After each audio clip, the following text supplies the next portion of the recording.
Hola, buenas tardes. Vamos a comenzar el taller de actualización en enfermedades en maíz. Les voy a presentar a los disertantes. Roberto de Rossi, ingeniero agrónomo, especialista en protección vegetal, Master of Science en fitopatología. María Cristina Plazas, bióloga, ambos docentes e investigadores del Laboratorio de Fitopatología de la Facultad de Ciencias Agropecuarias de la Universidad Católica de Córdoba. Les comento un poquito cómo va a ser la modalidad del taller. Los disertantes disertarán aproximadamente por media hora y después vamos a tener unos 10 minutos para que ustedes les hagan las preguntas que consideren y bueno, y ahí quedaría finalizado el taller.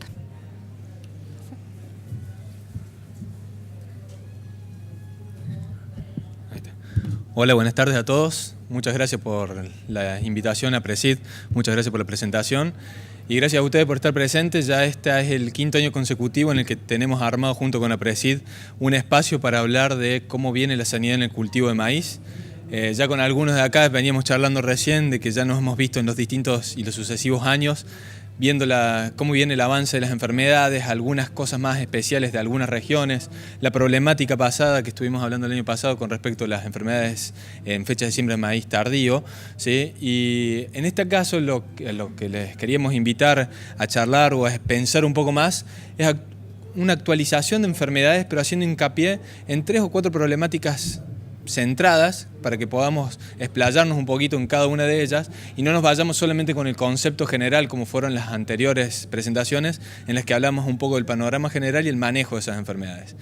Por lo tanto, hoy los invito a que vayamos pensando en ese tipo de sintomatologías que están viendo ahí, ¿sí? Van a ver que las vamos a poder separar y diferenciar entre enfermedades como cercosporiosis, que es la que tienen arriba hacia la izquierda, mancha blanca o feoferia, ¿sí? Que la tiene hacia su derecha, y todo el complejo de bacteriosis.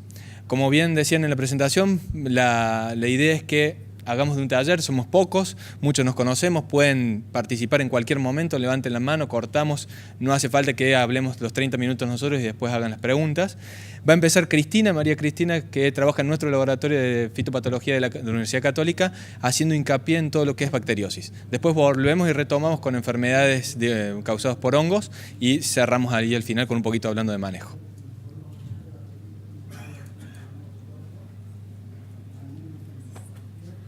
Buenas tardes.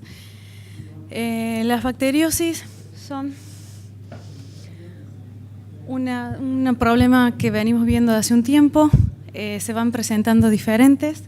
Lo que empezamos viendo por allá por el año 2008-2009 fue algunos rayados foliares que nos manchaban las hojas todas rayaditas en menor intensidad, al comienzo en algunos híbridos puntuales, sobre todo en nuestra zona, que es el centro norte de Córdoba, donde lo empezamos a ver.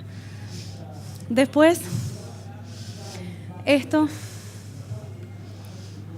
ahí está el video, veíamos mayor intensidad de este rayado.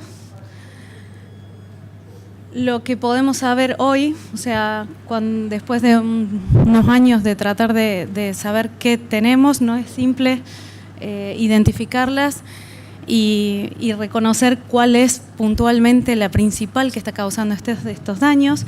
Hoy sabemos que este rayado más frecuente que encontramos en nuestra zona es Xanthomonas basícolas. El patovar lo estamos terminando de definir. Un sinónimo que se maneja muy frecuentemente es Xanthomonas campestris. Quizás todos lo vimos hace un tiempo, como unos años, como Xanthomonas campestris.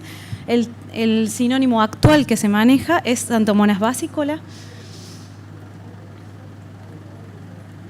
Lo que podemos ver, además del rayado foliar, esta mancha tiene exudados de la bacteria que se secan y forman esas películas finitas que se llaman zoogleas, que es el vehículo de dispersión que tienen las bacterias. Esto vuela muy fácilmente con el viento, se disemina muy eficientemente y caen sobre las hojas en otras hojas, produciendo daños también, nuevas infecciones.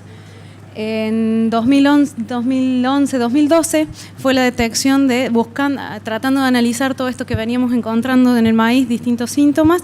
la detección de Pantoea stewarti, que es una bacteria bastante problemática en algunos otros tiempos y en otras partes, es cuarentenaria para todo el mundo. Nosotros no la teníamos detectada en el país y se hizo la denuncia y toda la registración oportuna de SENASA de una bacteria tan importante y cuarentenaria. Los síntomas son diversos, tiene distintos síntomas dependiendo de qué estado fenológico ataque la planta. Puede hacer un rayado foliar con una mancha que parece un tizón, por eso también se le llama tizón por stewarti, o marchitez, porque cuando entra con la planta en estados juveniles, en estados vegetativos, puede hacer detención del crecimiento y la planta queda pequeña y marchita porque también puede llegar hasta el tallo y necrosar las bases vasculares. También lo encontramos asociados en algunos casos con escaldadura, con lo cual es importante que no la confundamos con escaldadura. No siempre encontramos stewarti, no lo vamos a encontrar haciendo esto. Esta región de la mancha así licuada como se ve ahí, esas son las zonas donde está la bacteria, pero no es la que causa toda este tizón foliar. Esa es la problemática que tienen las bacterias, se confunden con muchos otros síntomas.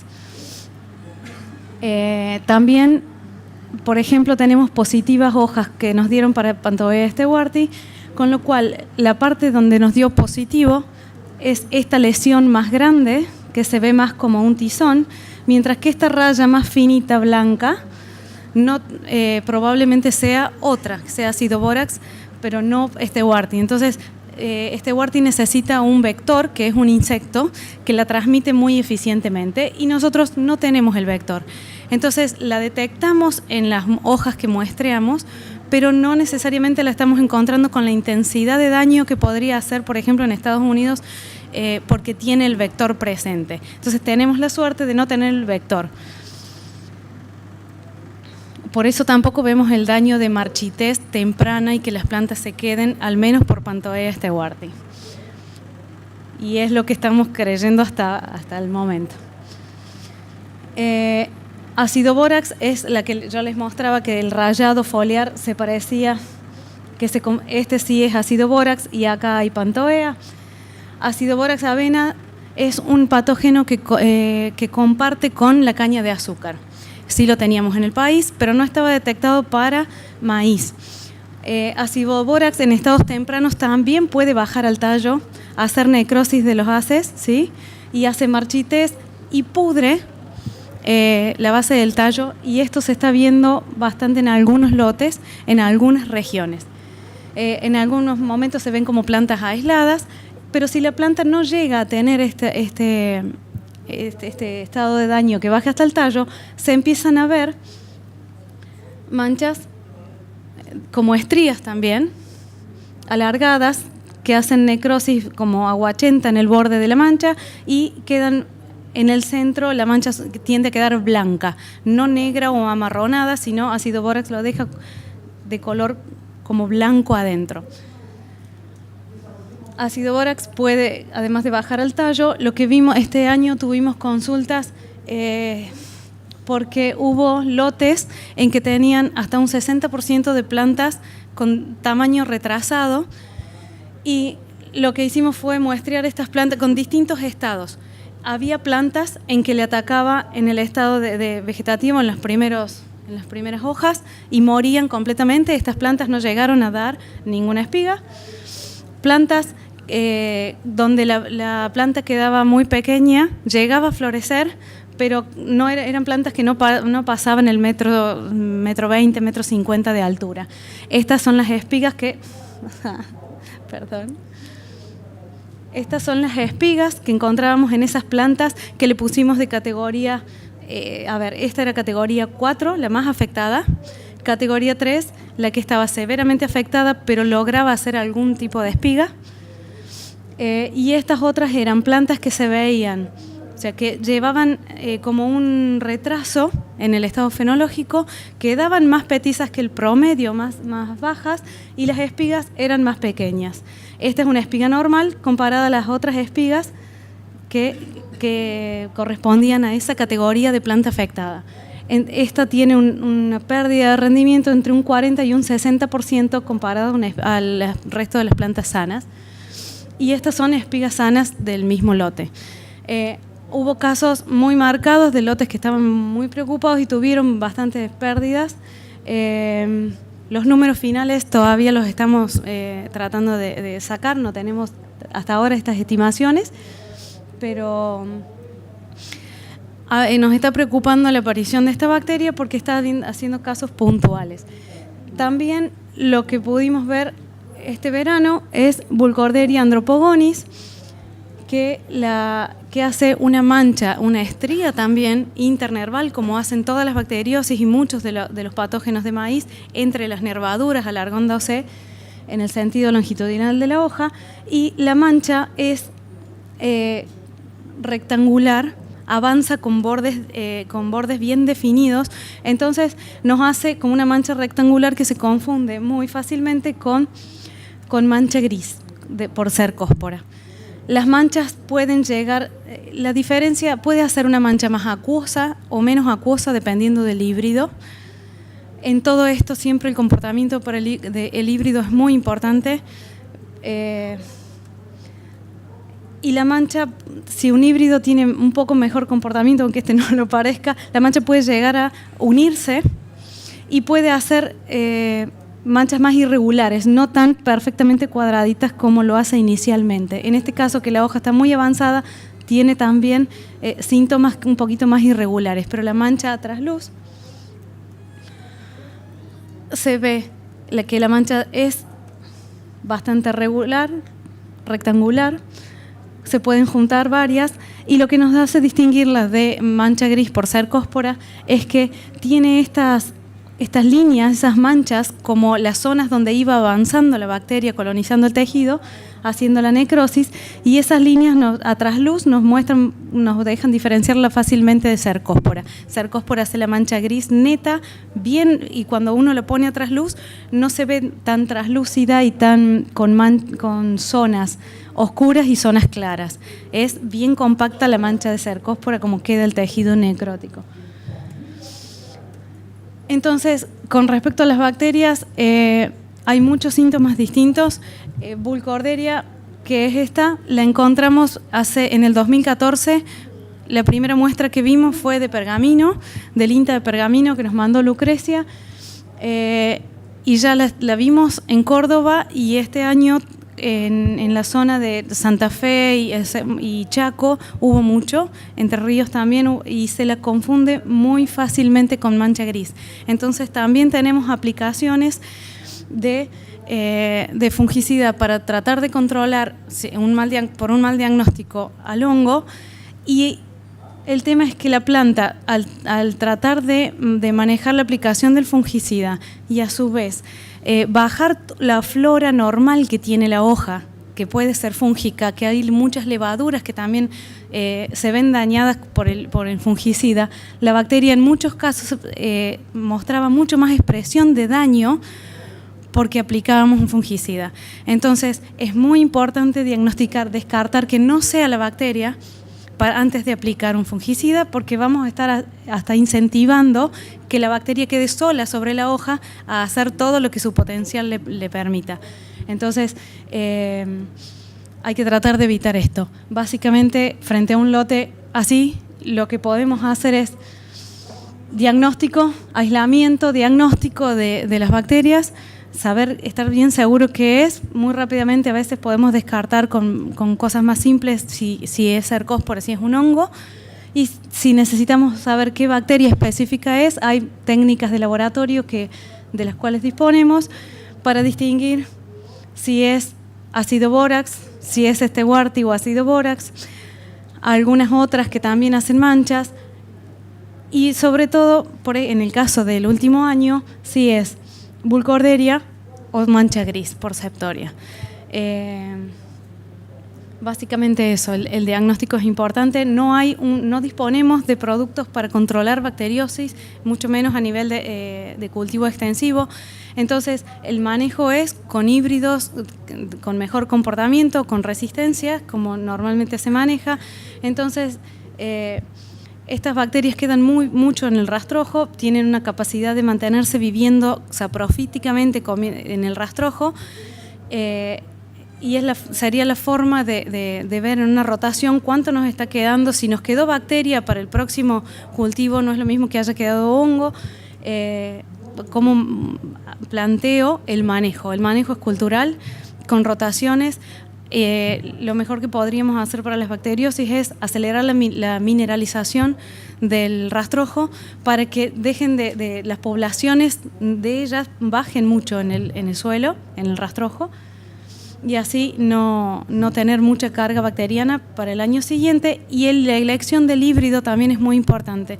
Por eso también dependemos mucho de las empresas que vayan conociendo sus híbridos. Creo que los peores, los más rayados que teníamos al principio de Santomonas, ya no se ven en el mercado, y eso está muy bueno, y hay que ir viendo qué sigue apareciendo de bacterias para ir viendo qué necesitamos como híbridos con mejores comportamientos. Básicamente eso.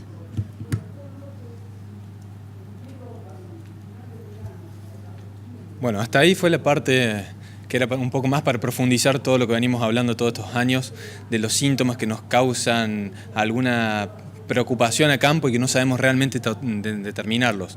La idea era justamente agradecerle a Cristina toda la información esta que viene recabando de todos estos años, y la diferenciación y las metodologías que empezó a utilizar para poder ser mucho más exacto a la hora de decir qué es lo que hay en ese síntoma que nos está causando problemas para tomar decisiones. Ya un poco pasando a otro tipo de patógenos, vamos a hacer un repaso de lo que viene preocupándonos o que más cantidad de consultas tenemos en estas últimas campañas, que son el caso de la cercosporiosis y la mancha blanca, ¿sí? Dentro de lo que es la cercosporiosis vamos a comenzar viendo un poco qué era el síntoma. Ahí Cristina se los mostró de alguna forma comparando con Burkholderia, lo vamos a volver a repasar, pero es una enfermedad, una sintomatología típica, esas lesiones bien rectangulares, bien detalladas, bien determinadas, que eso hace fácil la determinación de ese patógeno, siempre y cuando no esté esa bacteriosis dando vuelta que nos puede llegar a confundir. Es un patógeno que lo van a encontrar y que se denomina como cercosporiosis, mancha gris, porque realmente se pone bien gris la lesión, entonces es muy fácil de determinarla cuando tiene esa coloración, pero eso ya es un estado avanzado dentro de la epidemiología de ese patógeno, y también lo pueden encontrar como mancha rectangular. Es importante saber que es un patógeno que nosotros venimos determinando como Cercospora ceamaidis.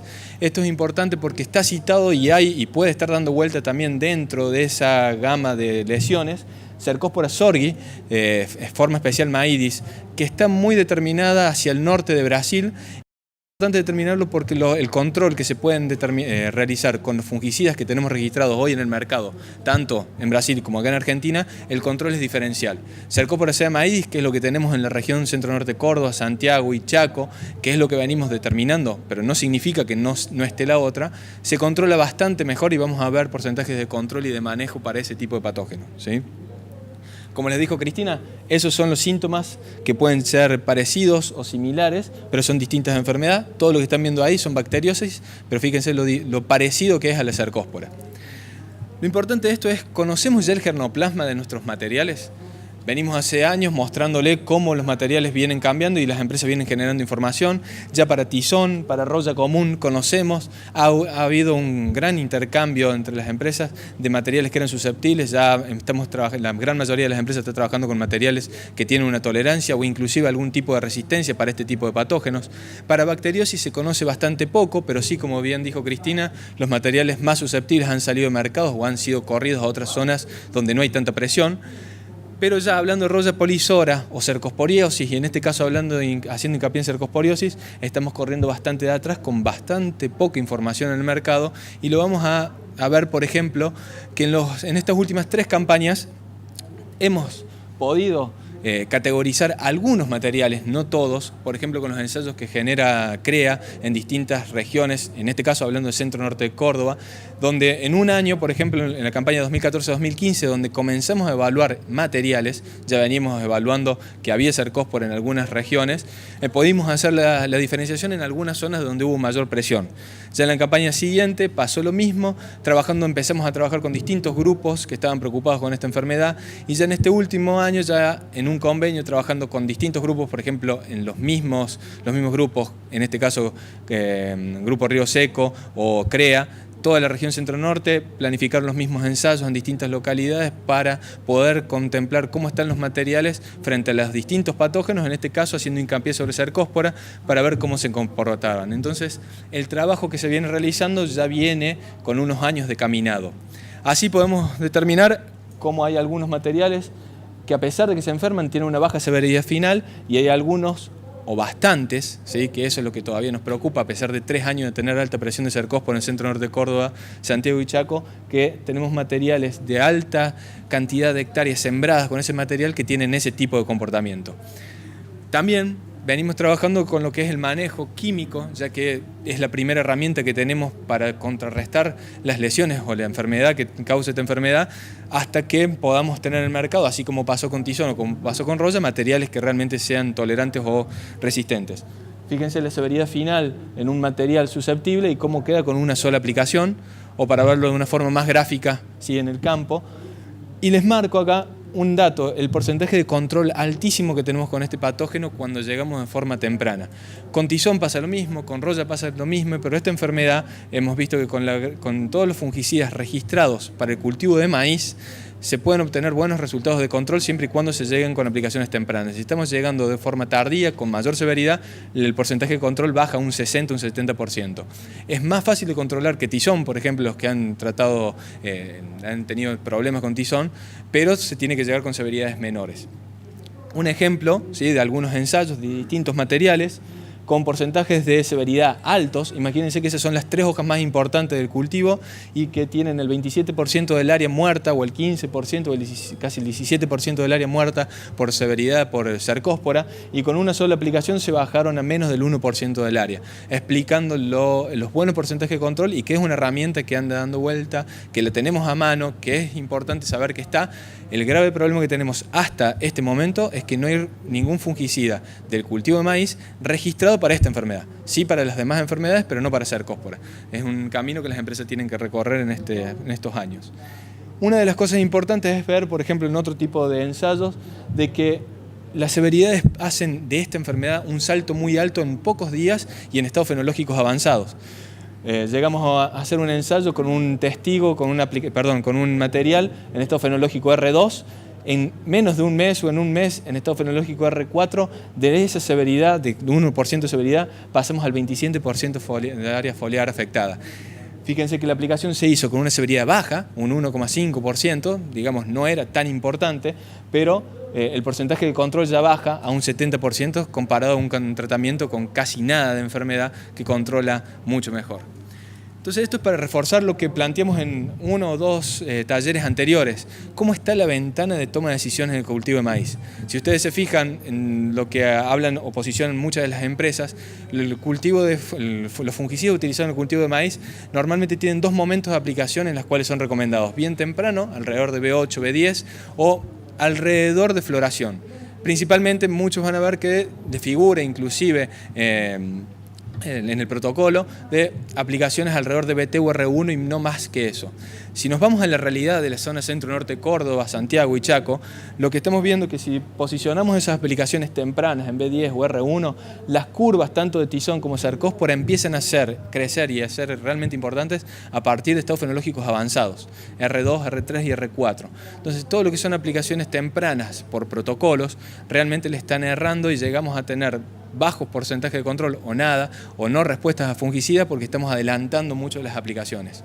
Lógicamente eso también viene acompañado con lo que han escuchado ustedes en otros congresos, en otras disertaciones o en ecofisiología, en que todos los híbridos de maíz han cambiado o vienen modificando en estos últimos años la importancia del llenado. Últimamente el llenado en los híbridos, en la genética nueva de maíz, más le sumamos a esto las fechas de siembras tardías que hacen que ese llenado sea más largo y con menores condiciones de insolación, de heliofanía, y el cultivo estira sus ciclos de llenado, es donde más importancia tiene la parte sanitaria. En ese caso, todas estas enfermedades que tienen ese crecimiento más exponencial en estado fenológico más avanzados es donde tenemos que tener más cuidado y poner más el ojo. Era como para reforzarles otro tipo de dato, de ensayo, en que para remarcarles de que estábamos con un 0,13% de severidad. Es decir, algunas plantas con síntomas en las hojas de mayor importancia cuando se realizó la aplicación. Al mes teníamos en el testigo 18% de severidad. Esto también es importante recalcar que este tipo de patógenos, las cercósporas en sí, pero Cercospora maídis en particular, tiene un periodo de latencia altísimo. En el cultivo de maíz puede estar desde que ingresó la espora hasta que genera síntomas 30, 35 días dependiendo de las condiciones ambientales. Entonces puede haber entrado, podemos empezar a ver los primeros síntomas, pero realmente la severidad importante o la severidad que realmente llama la atención pasó mucho tiempo. Entonces por eso hay que tener en cuenta de hacer aplicaciones con baja severidad en estos híbridos que tenemos en el mercado en este momento, que son altamente susceptibles. Cuando los materiales cambien o tengamos en el lote materiales de otro comportamiento, vamos a poder esperar severidades mayores. Eso hay que tener cuidado, que estamos hablando de aplicaciones en un cultivo de maíz de fechas de siembras tardías con estados fenológicos tardíos. Sí o sí las aplicaciones, o la gran mayoría de las aplicaciones, se va a tener que hacer con aplicación aérea. Y en esto tenemos que poner el ojo porque al llegar al momento justo, saber qué enfermedad tenemos, ver que está avanzando, elegir un fungicida que sea específico para esa enfermedad y llegar y dejar la aplicación con esta calidad de aplicación no tiene sentido. Es una de las cosas en las que debemos trabajar más. Y pasamos rápidamente en este ratito a este otro tipo de sintomatología que es una de las más consultadas porque llama mucho la atención, porque deja el cultivo con pintas blancas que las va marcando. Esto es mancha de Phaeophaeria o mancha blanca. Y fíjense que ahí lo primero que les pongo es la cantidad de nombres distintos que tiene, ¿sí? El nombre con lo que lo van a encontrar es Phaeophaeria maídis, que es un hongo, pero también lo pueden encontrar como Panthoea nanatis. Por eso se habla como un complejo. Phaeophaeria maídis es la parte sexual, de los que se acuerdan de fitopatología o que lo estudiaron o leyeron un poco. La parte asexual, la que genera el síntoma y la enfermedad, fíjense que está determinada como Philosticta, pero también fue determinada como Phoma maídis, como Phoma sorgi, como Sporpormiela. Entonces tenemos un montón de patógenos que pueden hacer un síntoma parecido, pero en realidad hasta el momento lo importante de esto es que además no solamente es uno, sino que pueden estar los dos, o hay postulaciones de distintos grupos de investigación en que se pelean, tanto en Estados Unidos como en Brasil, inclusive en un congreso de Brasil específicamente se trató el tema, con dos escuelas de investigadores, uno que hablaba que la sintomatología era causada por hongos y otros que eran causados solamente por bacterias. Después hay un estudio en el cual muestra que si no entró la bacteria primero y no debilitó las lesiones, no puede entrar el hongo después. Entonces lo importante de esto no es que se le haga tanto bollo a ustedes ni con nombres, ni con que son distintos patógenos, sino que es un complejo, que hay distintos patógenos que pueden causar ese síntoma, pero ojo, es lo que hay que diferenciarlos de esto, ¿sí?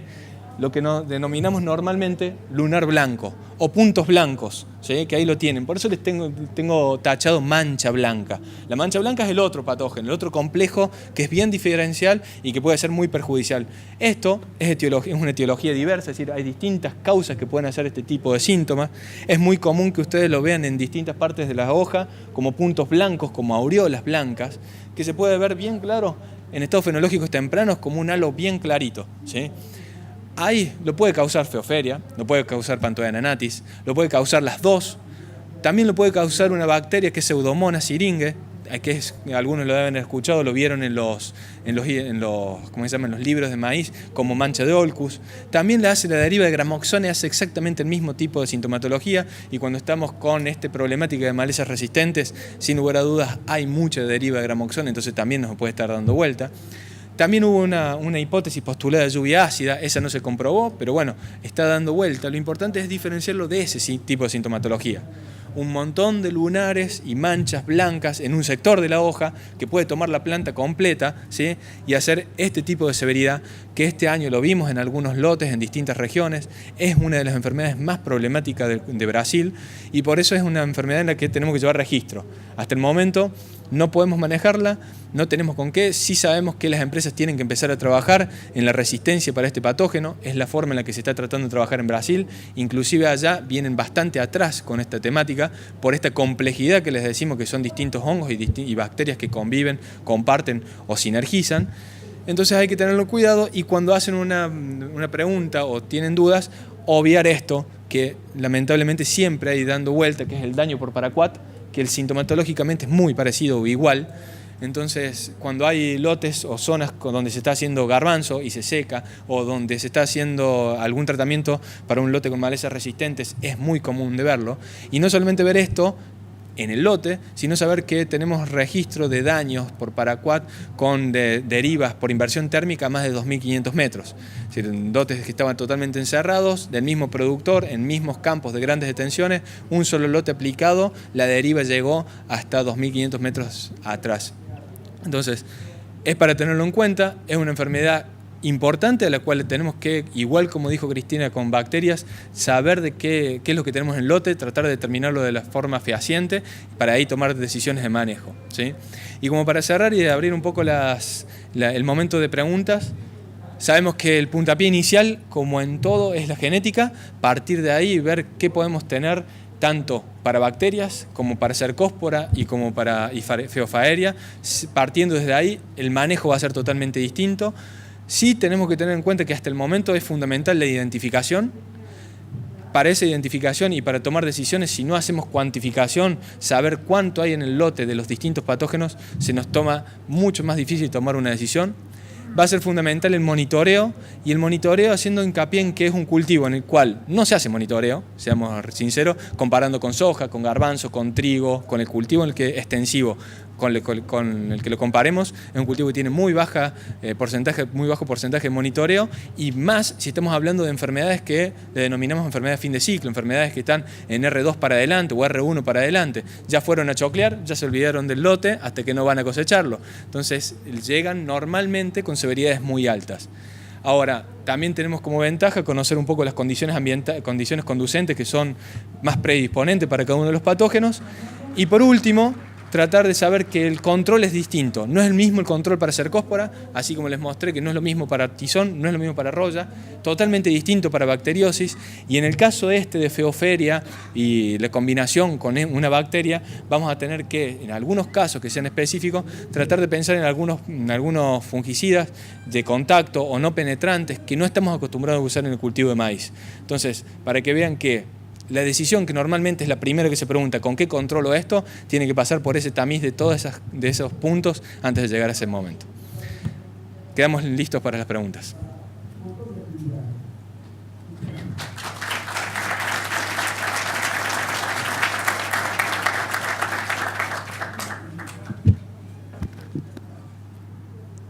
Aquel señor adelante, ahí va una de las chicas con el micrófono.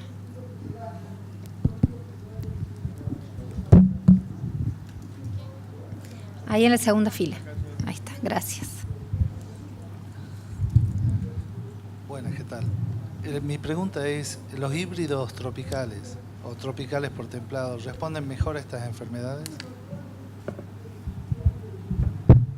¿Ahí se escucha? ¿Podés repetir? Porque no sé si todos escucharon. Si los híbridos tropicales por templado responden mejor a estas enfermedades. Bien, ahí hay una cosa bastante vidriosa, digamos. Normalmente se supone que todos los materiales que son tropicales o que son cruza con tropicales, digamos, que tienen en la genética algo de tropical, han sido seleccionados en zonas de mayor predisposición ambiental para que se desarrollen estas enfermedades. No siempre es tan lineal. Puede ser que los materiales que vienen o que son para esas zonas tropicales tengan mejor comportamiento, pero hay veces que no. ¿Sí? Si nos ponemos a pensar el caso más claro, es decir, Brasil, sur de Brasil o centro-norte de Brasil, que tiene todos materiales tropicales, ¿sí?, se siguen enfermando. Por supuesto, no tanto como un templado o un templado que fue seleccionado en zona templada y posicionado como estamos teniendo ahora, posicionados en centro-norte de Argentina con condiciones conducentes, obviamente se van a enfermar menos. Pero hay una tendencia, la selección de los materiales de las empresas va por ese lado.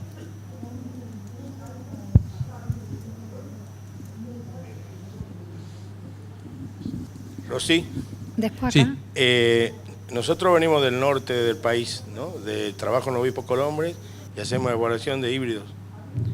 Y un poco, en general lo que se observa es que los tropicales y las mezclas tienen valores menores en general y los que más se perjudican son los templados. Sí.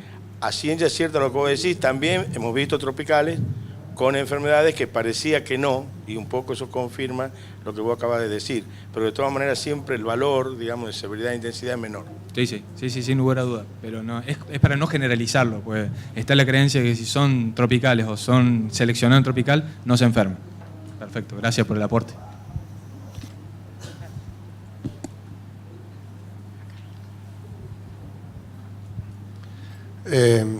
Buenas tardes, ¿cómo andas, Tino? Mi consulta apunta a Cercospora. Bueno, yo soy del norte de Córdoba y este año Cercospora realmente fue una enfermedad bastante importante en los maíces y lo agarró un poco en sorpresa porque llegó bastante tarde y fue bastante agresiva, como muy bien explicó el ingeniero. ¿No sería descabellado entonces pensar si en un ataque, digamos, o en una presencia de la enfermedad importante, hacer 2 aplicaciones de fungicidas?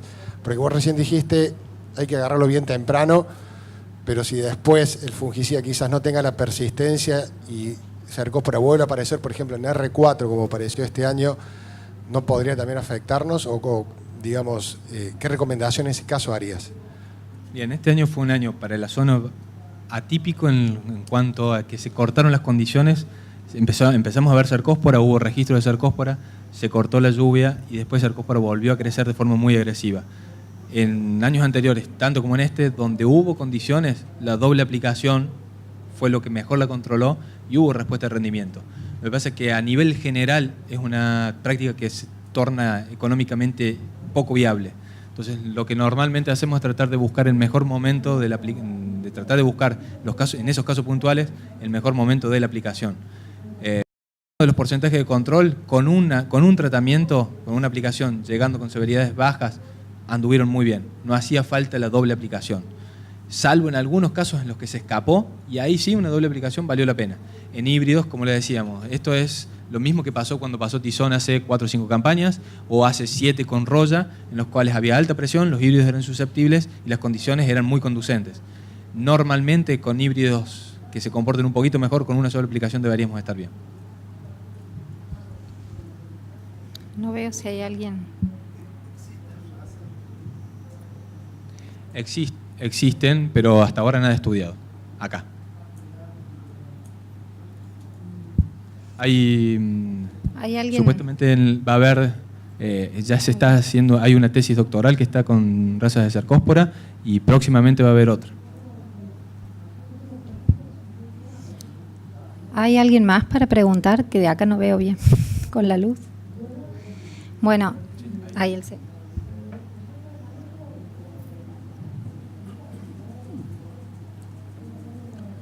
Sí, en todo lo que pusiste ahí dijiste que era muy importante diagnosticar bien.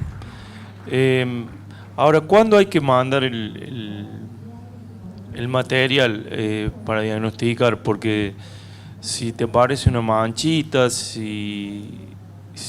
pero no es lo mismo que sea una enfermedad que una bacteriosis, que se manchen las hojas a la orilla de la espiga.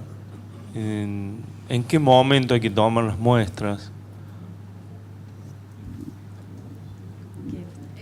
Las bacteriosis pueden empezar muy temprano en el ciclo, desde pequeñas. Por eso vemos síntomas que matan la planta en estados vegetativos. Pero yo creo que cuando uno ve algo medianamente consistente en el lote, que no es algo aislado, una excepción, porque uno va caminando y todas las manchitas llaman la atención, pero cuando hay algo que consistentemente se mantiene, yo vería temprano, para tratar de distinguir qué está empezando a aparecer temprano y tejido bien fresco, para que salga todo lo que podamos agarrar. Las bacterias por ahí, cuando el tejido se cocina mucho, cuando está mucho en una bolsa y que empieza a... las bacterias, el maíz no solamente tiene las patógenas, tiene muchísima cantidad de bacterias endófitas y que mantienen el equilibrio. Entonces, cuando la hoja está cortada y se mantiene mucho tiempo sin llegar, empiezan no solamente las bacterias, sino también los hongos, saprófitos o los otros que están viviendo normalmente como endófitos en la planta, empiezan a aparecer y se confunde un poco después para el diagnóstico. Entonces, temprano, creo que cuando uno lo empieza a ver así más o menos unificado, que es algo consistente en el lote, es lo mejor para un diagnóstico.